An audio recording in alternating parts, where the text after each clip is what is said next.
School संस्था तशी तर 2007 मध्ये रजिस्टर झाली होती, पण वृद्धमित्र हे कार्यक्रम ज्याच्यामध्ये आम्ही 2018 साली हे निर्णय घेतला की आम्हाला वयोवृद्धांबरोबर काम करायचं, म्हणजे 60 इयर्स आणि अबव त्यांच्याबरोबर काम करायचं आहे.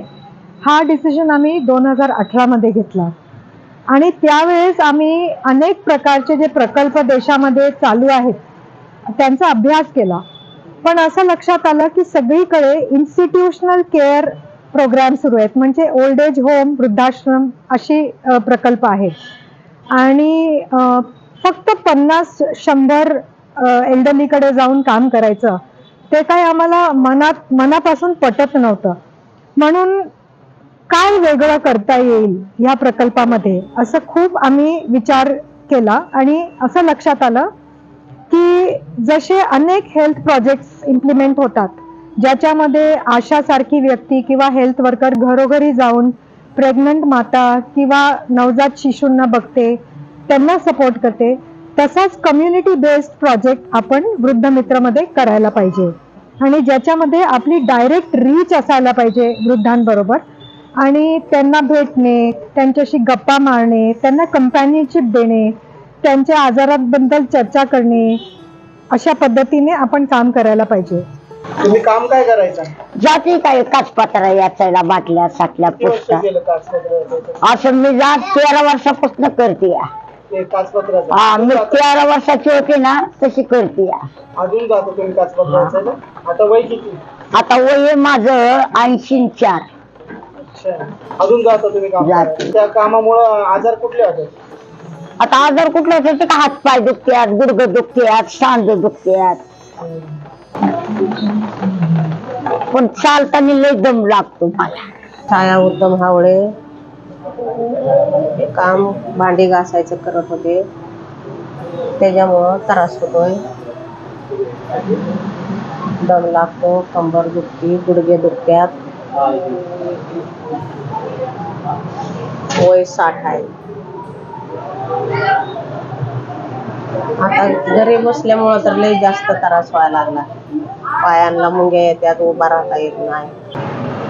2011च्या सेन्ससमध्ये भारतात 8.4% पॉप्युलेशन ही वयोवृद्धांची होती, पण आज 2023 मध्ये जवळजवळ 13% पर्यंतही पोहोचली आहे आणि ही हळूहळू वाढत जाणार आहे. असं म्हटलं जातं की 2035 मध्ये 25% वयोवृद्ध असणार आपल्या देशामध्ये. आणि जर पाहिलं तर ज्या वस्तीमध्ये राहणारे वयोवृद्ध आहे किंवा जे रिमोट विलेजेसमध्ये आहेत ज्यांना सेवा पोहोचत नाही, हे वयोवृद्ध मोस्टली अनऑर्गनाइज सेक्टरमधून येतात, म्हणजे त्यांना एका वयाच्या नंतर कमवण्याची क्षमता नसते, त्याचबरोबर त्यांना पेन्शन नसते आणि त्यामुळे जे आम्ही वस्त्यांमध्ये जे काम करतो तेव्हा आम्हाला लक्षात आलं की आज कुठलेही वृद्ध तुम्ही पाहिले तर 14% वरती पेन्शन नाहीये या वृद्धांना.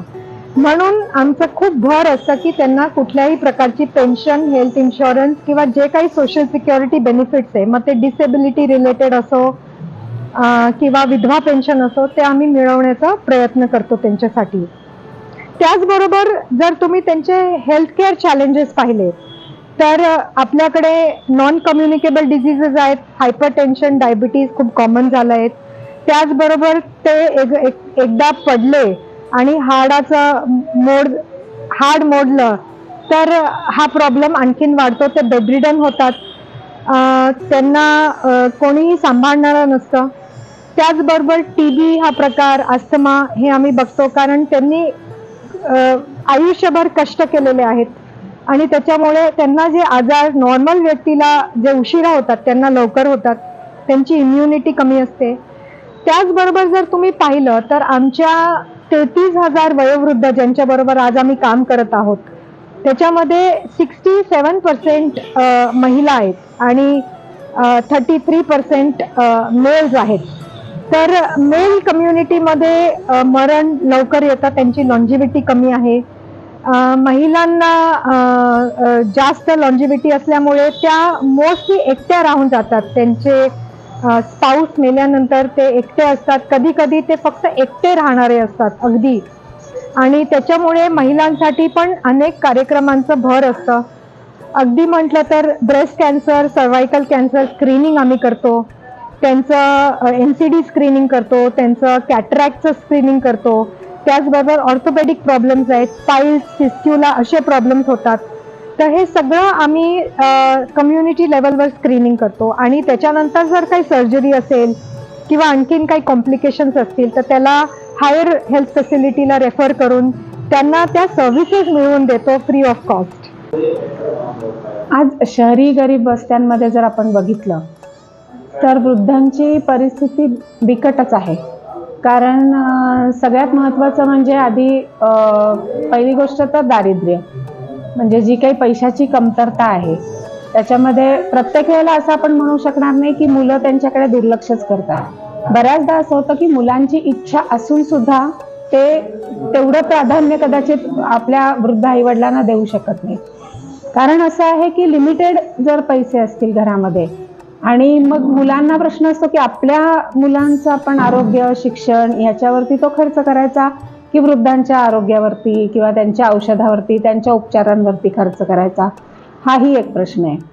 आता वृद्धांची जर परिस्थिती बघायला गेली तर त्यांना पेन्शन नाही, कारण आयुष्यभर कुठेतरी कष्टकारी म्हणजे कष्टाची कामं केलेली असतात, लेबर वर्क केलेलं असतं, त्यामुळे पेन्शनचे जॉब्स नाहीत. त्यामुळे खूप वेळेला असं दिसतं की 70-75 वय झालं तरी होत नाही, तरी सुद्धा वृद्ध लोक अजूनही उपजीविकेसाठी काही ना काहीतरी कष्ट करतच असतात.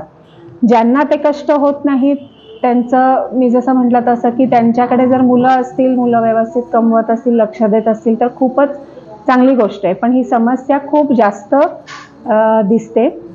पुन्हा असंही असतं की ज्यांची मुलं म्हणजे वस्तीच अशी असते, गरीब वस्त्यांमध्ये बऱ्याचदा मुलांना काहीतरी ॲडिक्शन असतं किंवा मुलांचीच आजारपणं असतात, मुलांनाच पॅरालिसिसचे झटके आलेले असतात आणि मुलं बेडरिडन असतात. वृद्ध आई वडिलांना त्यांची सेवा करायला लागते, हे पण चित्र आम्ही खूप वेळेला बघतो.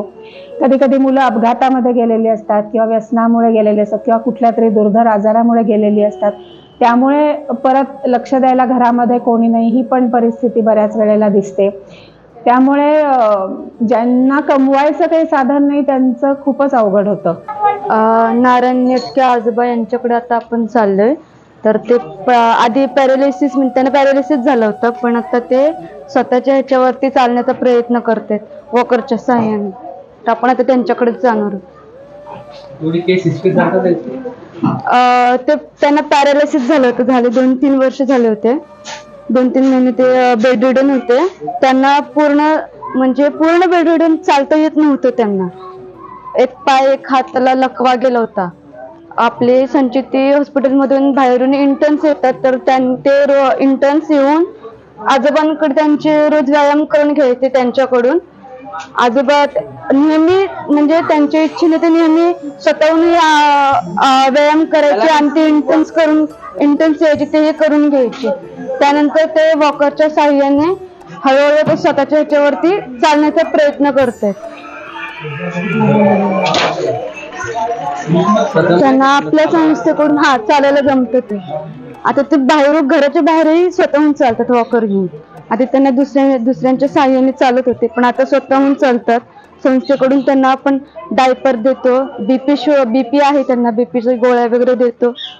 त्यांच्या मिसेस अनुसया नेटके त्या OPD वगैरे येतात, व्यायामाला थेरपीसाठी पण येतात.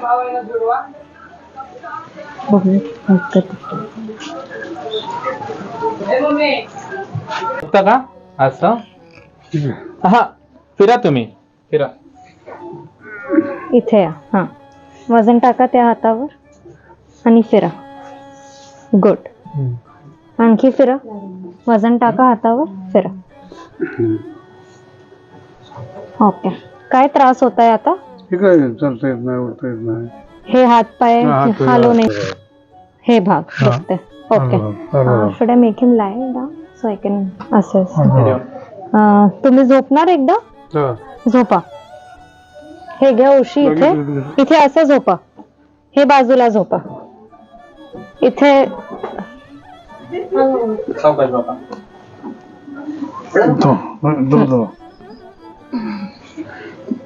सरका इकडे.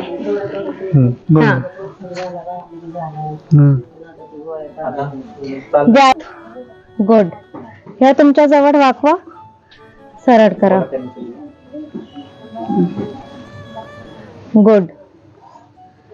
याच्याने तुमची पायाची ताकद वाढणार. धक्का द्या माझ्या हाताला, धक्का द्या. ओढा तुमच्या जवळ. गुड. दुखतंय काही त्रास? इथे दुखतंय.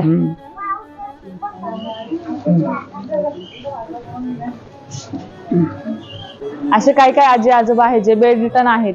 आता त्यांना 10 वर्ष झालेत ऑलमोस्ट, पण त्यांना बीपी शुगर वगैरे आहेत आणि त्यांना स्वतःहून मनात तर इच्छा आहे उठून मी चालावं किंवा घरच्यांना त्रास नाही व्हावा, पण त्यांना त्या ठिकाणी म्हणजे काहीच करता येत नाही. त्या ठिकाणी त्यांना उठता येत नाही, बसता येत नाही. त्यांचे सगळं जे काही जीवन आहे ते म्हणजे परिवारावरच आहे.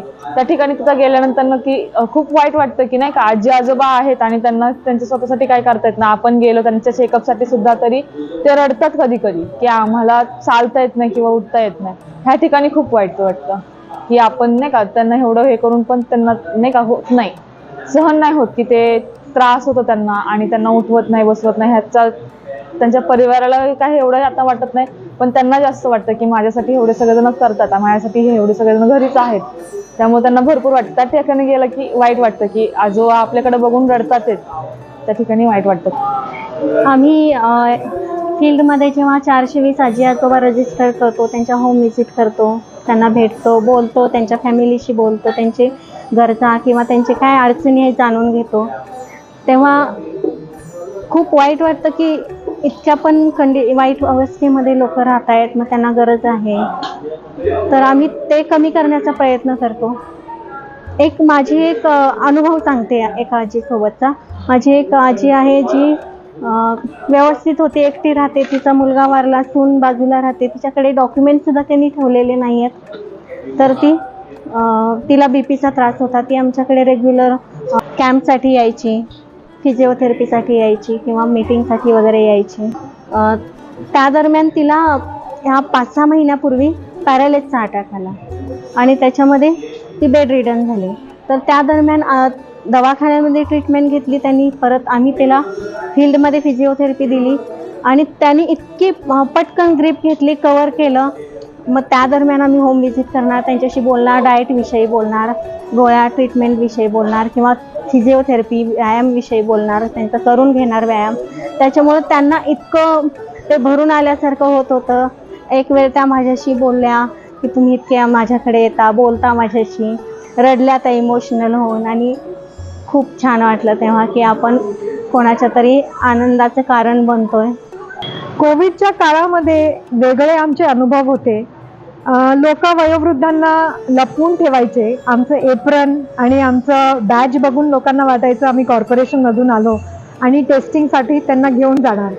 मग हळूहळू लोकांच्या लक्षात आलं की आम्ही त्यांच्या सेवेसाठी येतो, त्यांचं हेल्थ चेकअप करतो, ब्लड शुगर लेवल्स बघतो, हायपरटेन्शनचे ब्लड प्रेशर चेक करतो. मग लोक पुढे यायला लागली, स्वतःहून सांगायला लागली. मग घरात जेवायला नाही आहे ते सांगायला लागली. रेशन वाटप आम्ही सुरू केलं.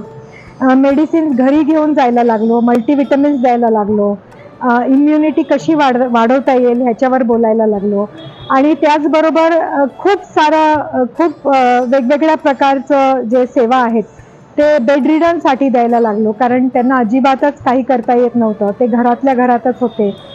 तर त्या काळामध्ये अगदी जेवणापासून तर वॅक्सिनेशनपर्यंत या सगळ्या सेवा आम्ही त्यांना दिल्या आणि याचा खूप फायदा सुद्धा झाला. वॅक्सिनेशन करताना असं लक्षात आलं की पुण्यामध्ये जवळजवळ 85,000 वयोवृद्ध वस्तीमध्ये राहतात आणि तो आकडा घेऊन आम्ही एक्झिस्टिंग आमचे जे डोनर्स आहेत त्यांच्यापर्यंत गेलो आणि सांगितलं की किती वयोवृद्ध आपल्या वस्त्यांमध्ये पुण्यात आहेत. आणि त्याच्यातनंच ॲक्च्युली हे city saturation model, city wide expansion जे होत आहे ते सुरू झालं, ज्याच्यामध्ये आज आम्ही 1 जानेवारी 2023 पासून तर 2027 पर्यंत पूर्ण पुण्यातल्या प्रत्येक वस्तीमध्ये राहणारे एकूण एक वयोवृद्धांपर्यंत पोहोचण्याचा प्रयत्न करत आहोत. म्हणजे एकही वयोवृद्ध या वृद्धमित्र कार्यक्रमामधून ॲबसेंट नको, त्यांना सगळ्या सेवा मिळायला पाहिजे, अशा पद्धतीने आम्ही काम करत आहोत.